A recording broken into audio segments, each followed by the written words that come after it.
Hey guys, welcome back to the Matt-umentary right here on Magic TV. My name's Craig, and this is the most famous magician in the world on social media right now. The man that is striving, the man that is hoping, the man that is determined to turn his life upside down and become the hottest thing in magic since David Copperfield's underwear. That's right, this is the one and only, the man, the myth, the legend, the best there is, the best there was, the best there ever will be.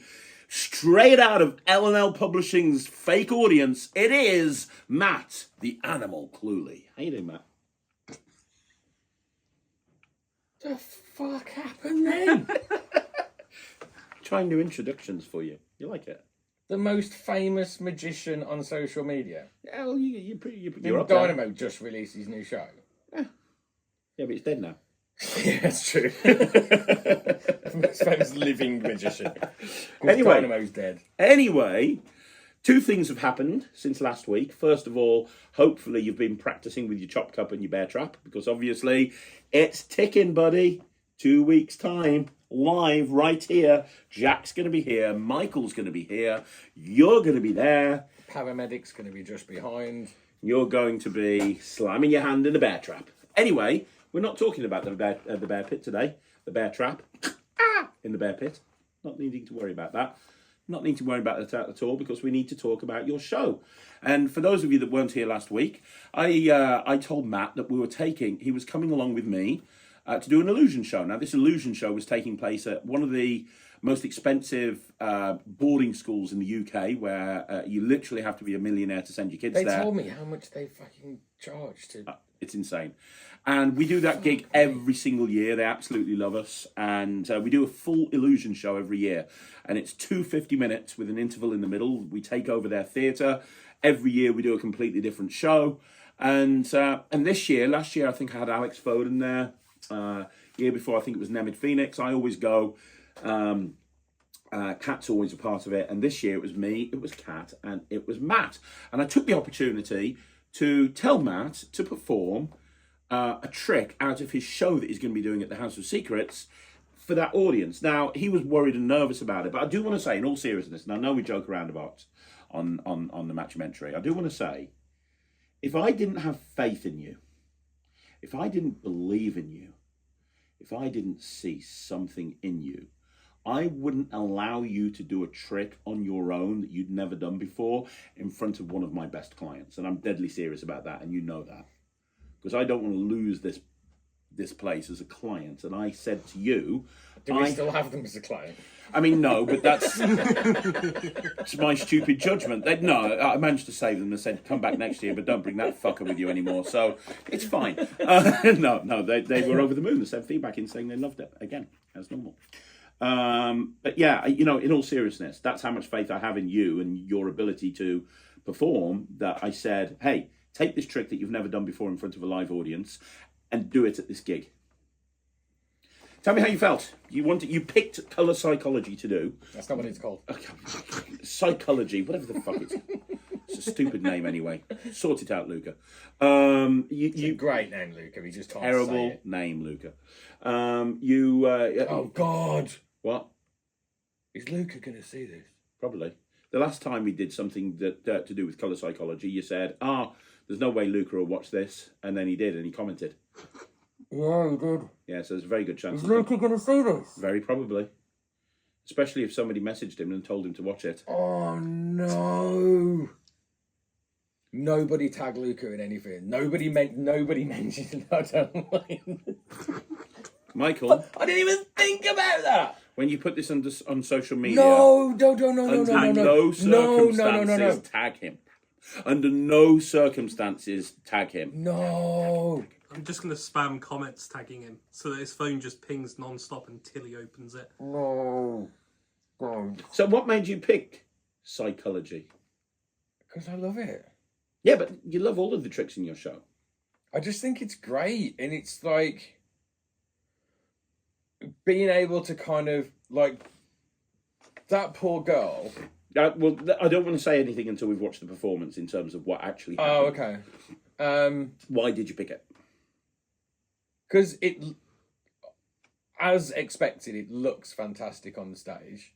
When I do it, I'm not going to have the wooden table. If I have tables like that, I'll have them covered over with the cloth and stuff, and just make the colours of the the covers over the glasses more vibrant and stuff. But I like the principle of it. I like the method. It's really easy, and it gives you free reign as a performer to just kind of riff with it. And it's a challenge because you can't script it really. Like, I haven't scripted that at all.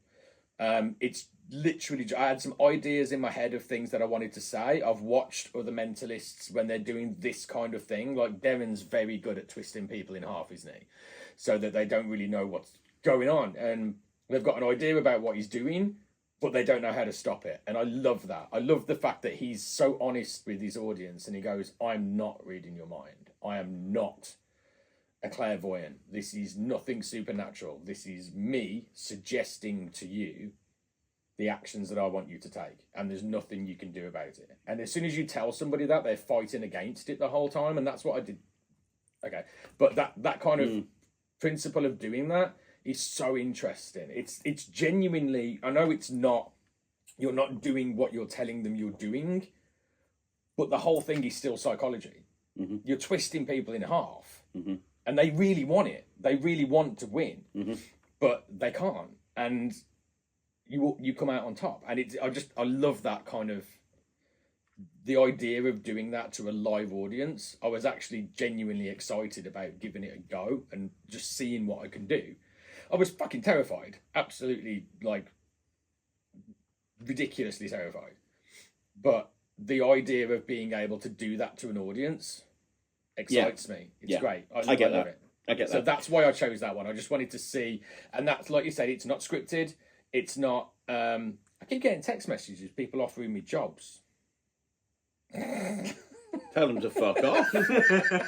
That's the third one I've had today from Give different... me the guy's text message. I'll tell. Third one I've had from different recruitment companies today, telling me they've got. I'll reply to them for you. Hey, take your job offer, polish it up so it's nice and shiny. Take the paper, fold it so it's nice and pointy, turn that some bit sideways and shove it straight up your ass. You're not having a Matt. I've got him. That's the third one I've had today. I've had Okay. two text messages and an email from people offering. Have we got the technology to block phone numbers to other phone numbers, Michael? Probably. Good, do it. Carry on. But yeah, that's why I chose that, because it's not. I've got an idea of what I want to say in my head. Yeah. But then you're reacting to what that person does, and you're reacting to what that person says, and it is ad lib. You're just making most of it up as you go along. Yeah. And that's a challenge because I'm not used to doing that, and I just wanted to see to a live audience how it goes down. I can do it a lot better than that was the first time. No, we're going to see the footage. I can do it a lot better than that. But well, before we look and at you brought it in early, so I didn't have anything set up. Yeah. Well, I just want to say before you see the footage, Matt, when we do an illusion show together, Matt's role in the show is very much the mentalist. He's like the straight man to my comedy guy. You know, like he's the reason I point that out is it would be weird if you were doing like full on comedy magic and then just went into this psychology. Yeah, but there are a lot of routines that you do, like the master prediction system. That's all you. Yeah. Like when we do YMCA, you're the one that actually doing the mind reading, while I'm the one that's dicking about. Yeah. Your role is of the kind of the straight guy mentalist, trying to keep the show together while I'm trying to destroy it and make it just be chaotic. Yeah. So it seems to be working well. Yeah, well, it's not far away from real life, really. It's true. It's why I was confident that you could do this, because if you were just dicking around with comedy magic and then suddenly went into this, I don't think it would work, or they would take it seriously. But the reason that it worked as well as you're about to see it, I think, is because your character was established from the beginning, and we did this in the second half, so we'd already done a 50-minute performance. Yeah, this was way into it. Yeah, it was. I think this was the penultimate trick in the show. Or I think we did. Yeah, this was the second from the end. This then we borrowed Ryland's stools by Blake Voigt. Yeah, because we knew that would play well. So we did this. And then we did an illusion. Then we did stools, because I thought stools would follow this quite well, because stools is also about colours and picking colours and everything. Yeah. And you took the mentalism role in that one as well. And then we finished off with the plunger, I think, didn't we? Yeah. Was it the plunger? Yeah, we finished off with the plunger. So let's have a look at Matt performing God. Luca Volpe's Be nice, people. psychology Be nice. to... Oh, this is terrifying. This is fucking terrifying. It's fine. It's fine. Oh, God, don't show Luca. Let's Let me do it another couple of times before we show Luca. Let's watch it right now. First time ever is supposed to be displayed at the Blackpool Magic Convention. But if you want to see it, you'll be the first people to ever see it. And I've never done it before, so I don't know what's going to happen. It may go right, it may go wrong. But either way, one of us is walking away with 50 quid. Who wants to see it? I can't hear you. Who wants to see it? Oh, I know. Give me a sec. Oh. Now, what this is, did someone at the front just say, I'm so broke, I really need this? What this is a demonstration of suggestion. So inside one of these glasses, there is £50. And your job is very simple. You just have to tell me which glass it's in. But the more observant of you may have noticed that they're all different. No, there's definitely something in one of the glasses, I promise you. If we took all of the covers off all of the glasses and there's nothing in any of them, this would be an awful section of the show. You'll notice that they're all different colours. Now, they're all different colours for a reason. Colours have different meanings. Most of them have dual meanings. So red, for example. Red is a no, it's a stop colour. It's a don't come here colour, it's a don't go colour. That's why traffic lights, when they want you to stop, go red. But it's also the colour of passion and it's the colour of love, which kind of draws people to it. So it's a push away and a pull towards your colour. Black, it's a bit of a neutral colour, it's a bit of a dark colour. It's my favourite colour, but people don't normally go for it. Yellow is also a bit of a style, it's a bit of a neutral colour.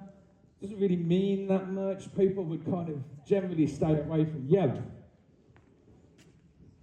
But the money's under one of them. Who wants to find it? Who hasn't come up yet? Do you really? The one who's really broke. Okay, what I need you to do is come and stand on this step right here. What's your name? BB. It's nice to meet you, BB. My name is Matt. Right. Just look at me for 2 seconds. Okay. Ooh.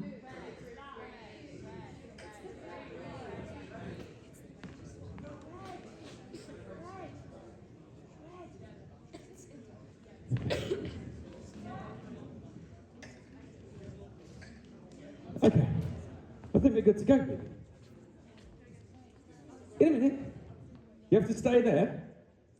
I'm just going to get you to say one of the colours, and then we're going to take the cover off and see what's in the glass. Now, before you do, I'm going to try and help you.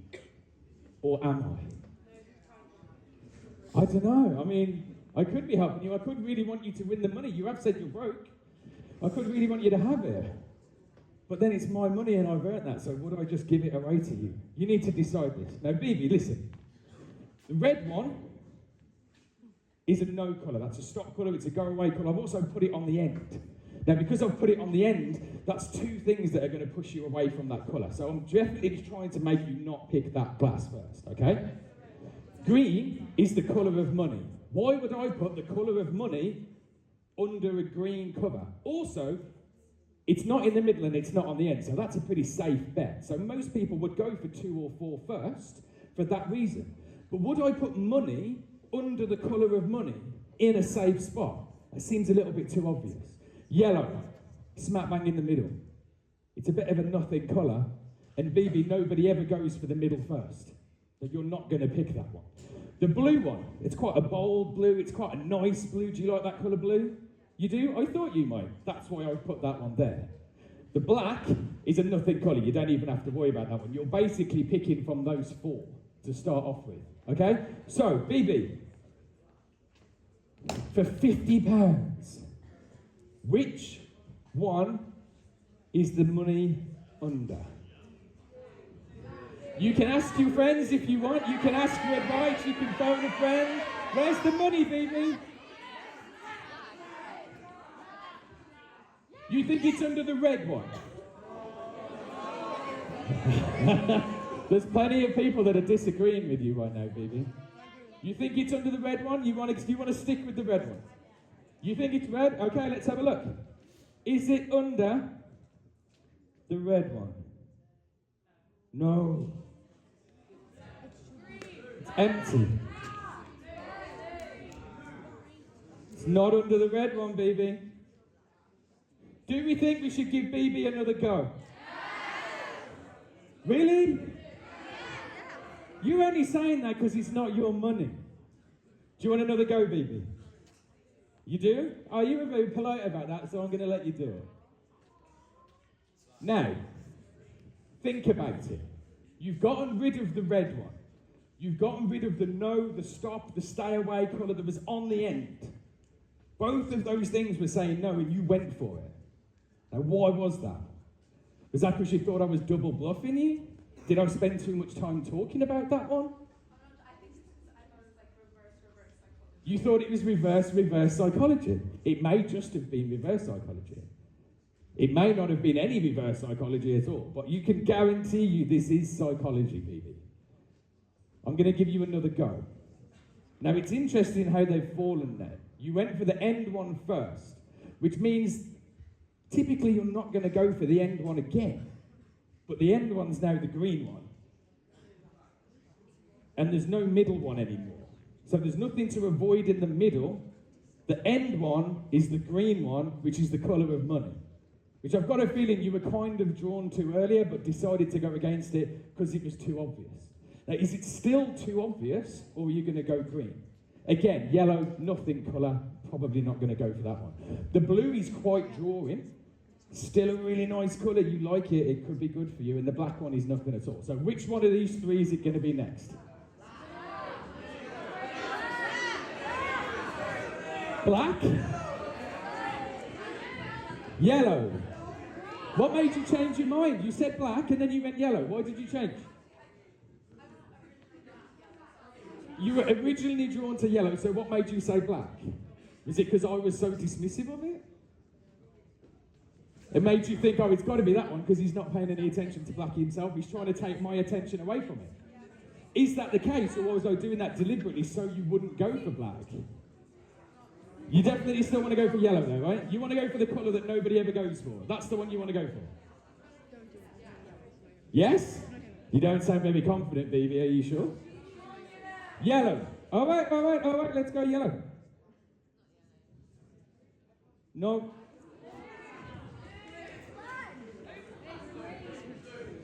There's nothing in yellow. There's no 3 left, BB. Huh? Can you say your choice? So you think I'm influencing you? You do? Have you changed your mind in your head based on what I've said? So you know what that means, BB? That means I'm winning. Just saying. So we've got green, we've got blue, we've got black. You're obviously not going to go for black. You've already proven it. But we're going to go, so it's going to be green or blue. Do you want the colour of money or the colour that's most attractive to you? You want to go green. You think that I'm going to put money underneath the colour of money that I knew was going to end up on the end. Bearing in mind, I've said to you before, nobody ever goes for the middle. You think I'm genuinely going to put the colour of money over money? And you think? Is that what you want to go for? Do you think I'd be that obvious? It's your choice. What do you want to go for? You're sticking with green. You sure? You don't look sure. You are sure? Okay, let's give it a go. Let's see what happens. Oh, no.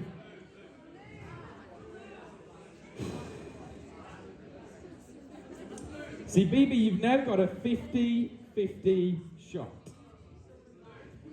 Are you going to go for the colour that's been pulling you in from the very start, Or are you going to go for my colour that I put on the end, out of the way, and have barely acknowledged from the very start of this? Which one do you think you're going to go for?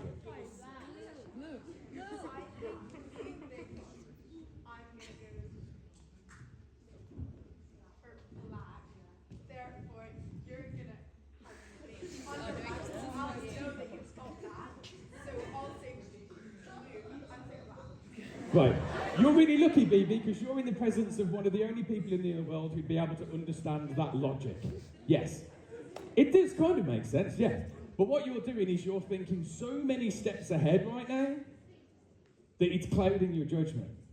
So you know which one it's under. BB, I'm going to give you a clue. It is definitely not under that one. It's not under that one. But am I telling you that because I want to keep my own money? Or am I telling you that because I really want you to win it? I'm telling you it's not under that one, and you're going to go blue.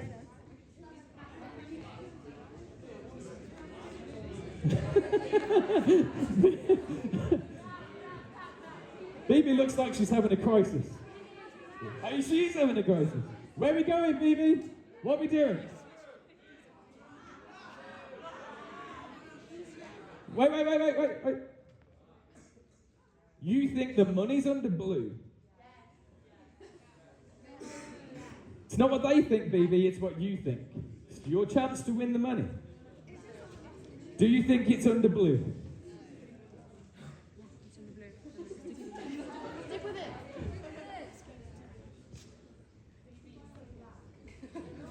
Come on, baby. Where you going? You think it's under blue. Final answer?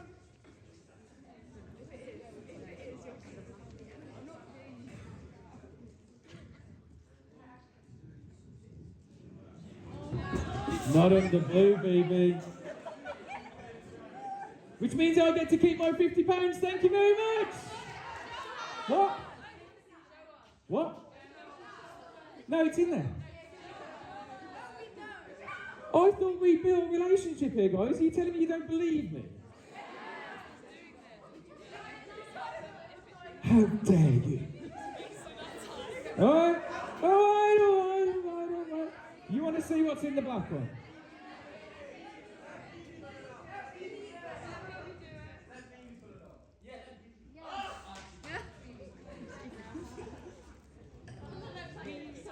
BB, I would have owed you £50. You can keep that if you want. That's the £50. Thank you so much, guys. BB, you did great. So look, that was the performance, yeah. First of all, should we break it down? Because I thought that was very, very good. I thought that you did that exceptionally well. Is that a compliment? I think it was. I thought Can we turn that into a soundbite? I thought that was Is that phenomenal. what you call them? I thought that the way that you performed it really played to your strengths as a performer. You pulled in all of the experience you've had through years of being on stages. You made it very playful, even though you were following a script. There were several times when you went off script. You were changing things around based on what the volunteer was saying. It was the perfect performance, especially as you'd never performed it in front of a live audience. That was the first time I've ever done it. I know. There is one massive glaring problem. Cash Point didn't have any money in it. What? No. Yeah, I know you put an IOU for £50 and that's The Cash Point didn't have any money in it. I went to 2 different Cash Points on the way down there. None of them had any money in them. So I was like, shit, what am I going to do? So I just wrote out some IOUs. I get it, but it's nowhere near as powerful. They were actually the same IOUs that I used when we did it I know, here. but it's nowhere near I know it's as not, powerful. but there was nothing I could do about it. I didn't have any Get cash. some fake 50s from Alakazam.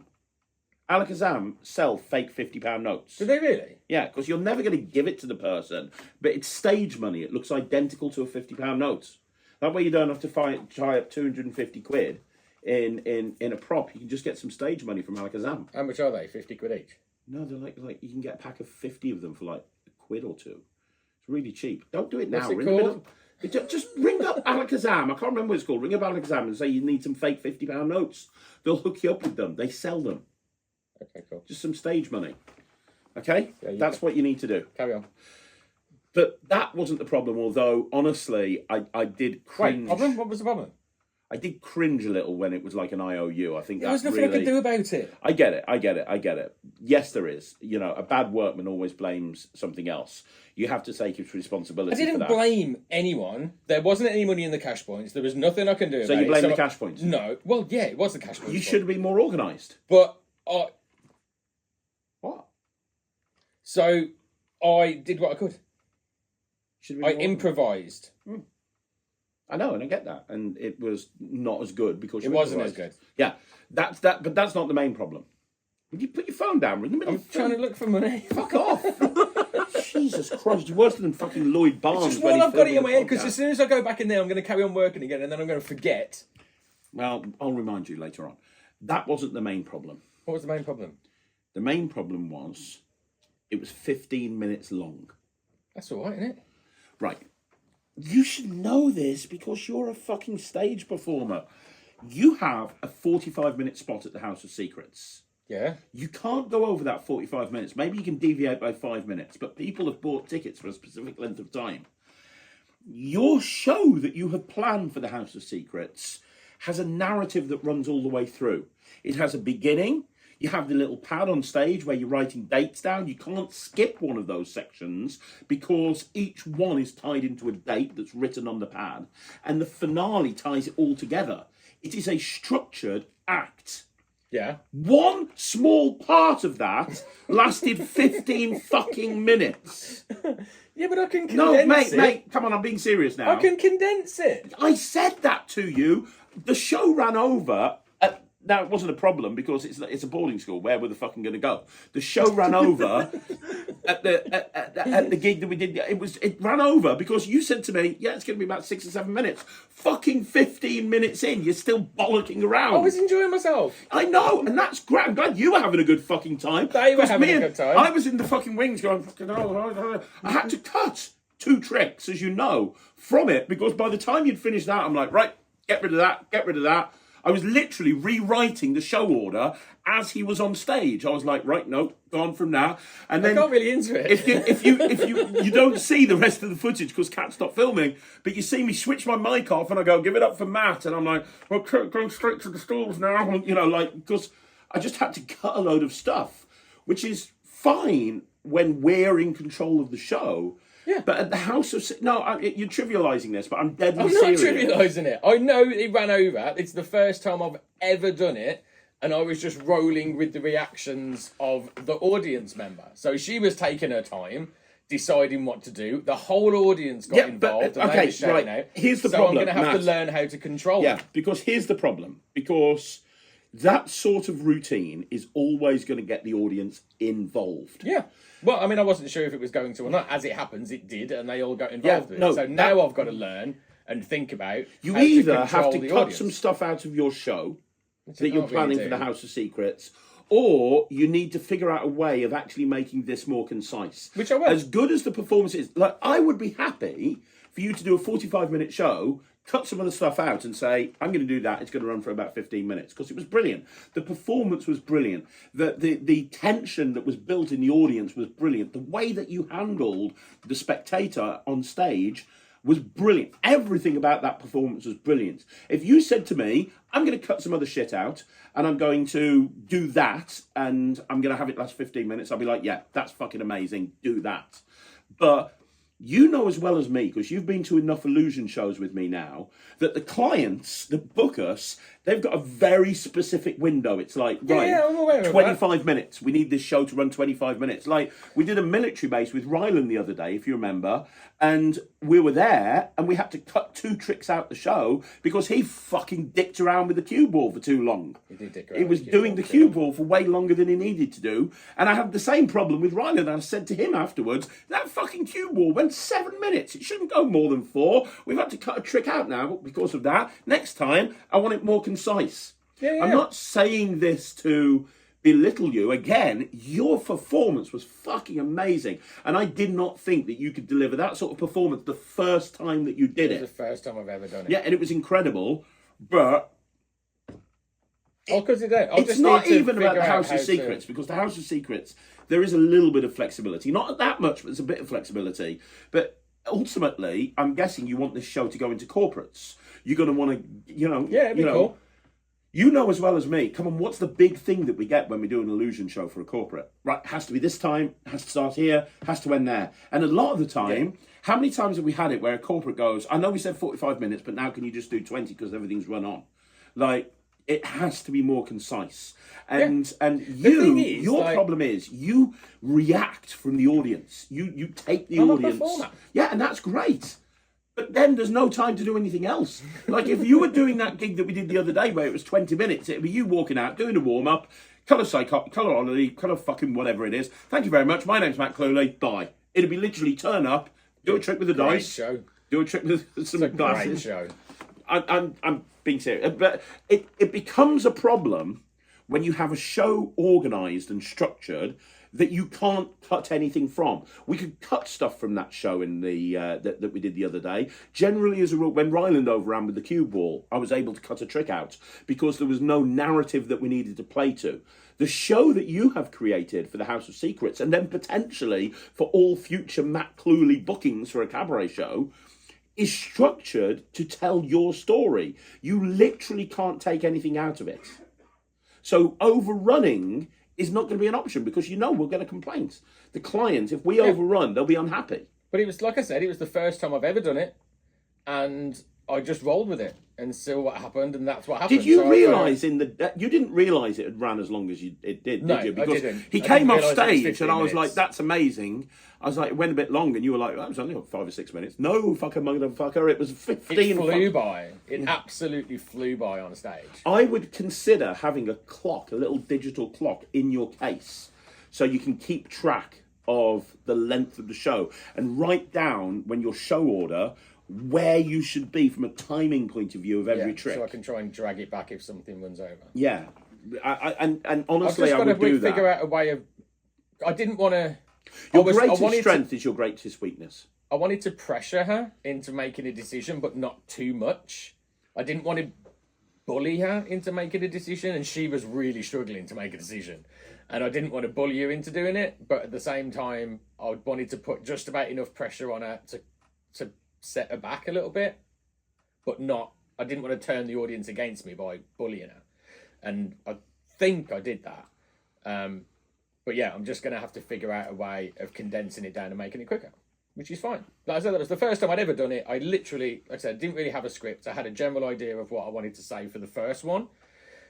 Like when I'm explaining what the colours mean, I had ran through that in my head a couple of times beforehand just to get an idea about what I wanted to say, and then the rest of it was just riffing as I went. So, yeah, for the first time, I was quite happy with how it went. You should be happy. It was amazing. But I will work out how to condense it down because I do need to make it shorter. You do.